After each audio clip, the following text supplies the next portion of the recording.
নমস্কার বন্ধুরা, আপনারা জানেন আমি একটি স্কুলে পড়াই, সঙ্গে আমি প্রেসের রিপোর্টারের কাজও করি।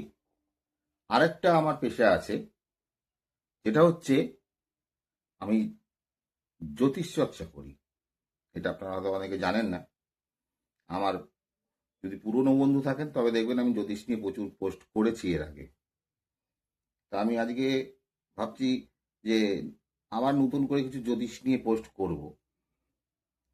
আজকে আপনাদেরকে বলবো,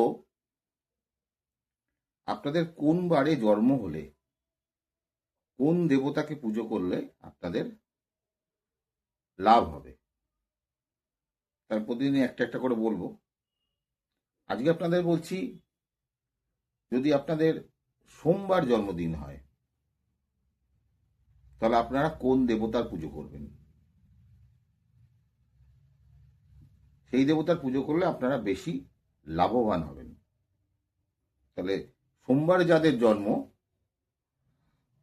তাদের কিন্তু দেবাদিদেব মহাদেবের পুজো করা উচিত। জাতক হোক বা জাতিকা, যেই হোক, সোমবার জন্মগ্রহণ করলে শিবের আরাধনা করুন। আপনার আয়, উন্নতি, মানসিক শান্তি অনেকটাই বেড়ে যাবে। ধন্যবাদ বন্ধু। আমি প্রতিদিন একটি একটি করে বারের আপনাদের কাছে উপস্থিত করব। নমস্কার।